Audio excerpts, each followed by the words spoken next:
আসসালামু আলাইকুম প্রিয় শিক্ষার্থী বন্ধুরা, আজকে আমরা তেজস্ক্রিয়তা নিয়ে আলোচনা করব।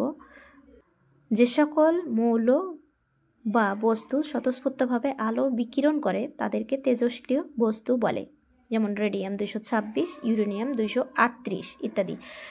আমি আবারও বলছি, যে সকল মৌল বা বস্তু স্বতঃস্ফূর্তভাবে আলো বিকিরণ করে তাদেরকে তেজস্ক্রিয় বস্তু, যেমন রেডিয়াম 226 এবং ইউরেনিয়াম 238 ইত্যাদি। তেজস্ক্রিয়তা কি? যে গুণের জন্য বস্তু বা মৌল স্বতঃস্ফূর্তভাবে আলো বিকিরণ করে তাদেরকে তেজস্ক্রিয়তা বলে। অর্থাৎ যে গুণের জন্য বস্তু বা মৌল স্বতঃস্ফূর্তভাবে আলো বিকিরণ করে তাদেরকে তেজস্ক্রিয়তা বলে। তেজস্ক্রিয়তার বৈশিষ্ট্য: এটি একটি স্বতঃস্ফূর্ত ঘটনা, এটি একটি নিউক্লিয় প্রক্রিয়া। তেজস্ক্রিয়তায় একটি পরমাণু অন্য পরমাণুতে রূপান্তরিত হয়। তেজস্ক্রিয়তায় একটি পরমাণু অন্য পরমাণুতে রূপান্তরিত হয়। যে সকল মৌলের পারমাণবিক ওজন 206 এর অধিক সেই সকল পদার্থ তেজস্ক্রিয়তা প্রদর্শন করে।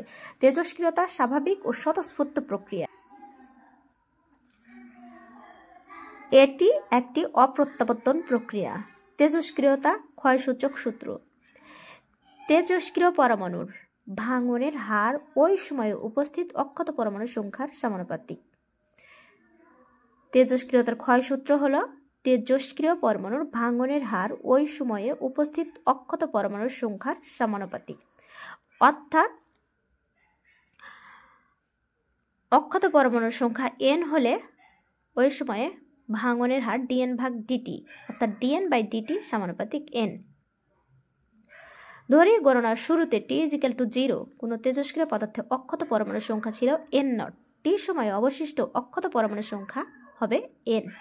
এখন যদি ক্ষুদ্রাতিক্ষুদ্র dt সময়ে dn সংখ্যক পরমাণু ভেঙে যায়, তাহলে পরমাণুর ভাঙনের হার হবে dn/dt। যেহেতু ভাঙন ঋণাত্মক, সুতরাং সূত্র অনুসারে আমাদের হবে -dn/dt সমানুপাতিক n। এখানে dn/dt